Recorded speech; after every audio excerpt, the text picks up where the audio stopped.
కొనుక్కుంటారు.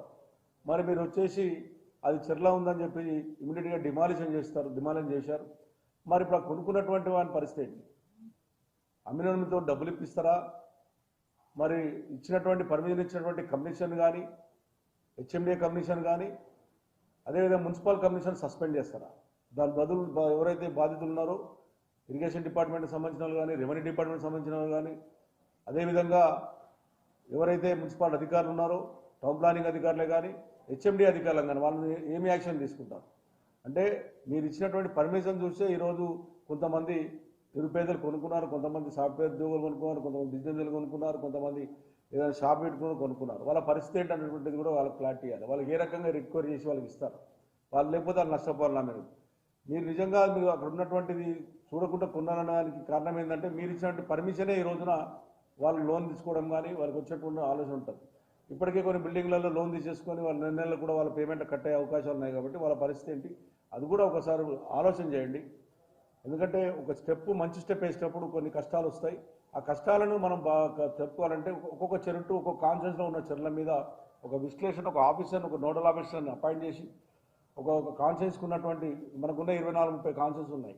ఆ 24-30 కాన్ఫరెన్స్లలో ఒక కాన్ఫరెన్స్ ఒక నోడల్ ఆఫీస్ వేసి ప్రత్యేకంగా చెర్ల మీద దాన్ని ఏం చేస్తే బాగుంటుందని పెట్టి ఇది ఒక హైదరాబాద్ ఎమ్మెల్యేలను కూడా హైదరాబాద్కు సంబంధించిన ఎంపీలను కానీ హైదరాబాద్ ప్రజాప్రతినిధులను కూడా ఒక మీటింగ్ ఏర్పాటు చేసి ఈ రకంగా చేయబోతున్నామని చెప్తే ఇది బాగుంటుంది. ఎందుకంటే హైదరాబాద్ ప్రజలలో భయబాంధవులు కొంతమంది భయపడతా ఉన్నారు. కాబట్టి దీన్ని పూర్తిగా తొలగించాలి. కొంతమంది హర్షిస్తారు, కొంతమంది బాధపడతారు.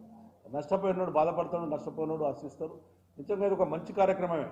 నా ఉద్దేశంలో హైదరాబాద్ నగరంలో ఉన్నటువంటి ఈ రోజున గుర్రం డెక్క విపరీతం పెరిగి హైదరాబాద్ నగరంలో దోమలు విపరీతమైనటువంటి దోమ వస్తూ ఉంది.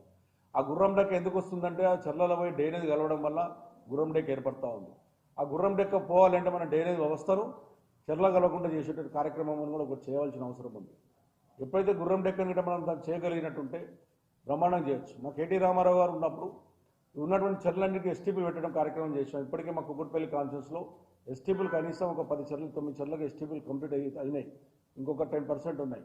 ఆ ఎస్టీపీలు ఎందుకు పెట్టామంటే చెర్లలో నీళ్ళు పోకుండా ఉన్నటువంటి డ్రైనేజీని ఎస్టీపీ ద్వారా ఫిల్టర్ చేసి మళ్ళీ చెర్ల వదిలి దాని ఫిల్టర్ ద్వారా చేసినట్టుగా గొలుసు చెట్లు ఏ రకంగా చేశామో ఈరోజు ఆ కుక్కట్పల్లి కాన్ఫరెన్స్లో ఎస్టీపీలు కూడా అన్ని బ్రహ్మాండం చేశాం. కొన్ని ఎస్టీపీలు అయితే చెర్లనే మనం కట్టాం. మరి దాని ఆలోచన ఏంటి? ఇవన్నీ కూడా న్యాయపరంగా ఉన్నటువంటి ఆలోచనతో న్యాయ నిపుణులతో చర్చించి చెరువు హైదరాబాద్ నగర ప్రజలను మంచి ఉద్దేశం చేయాలని చెప్పి నేను ముఖ్యమంత్రి విజ్ఞప్తి చేస్తాను.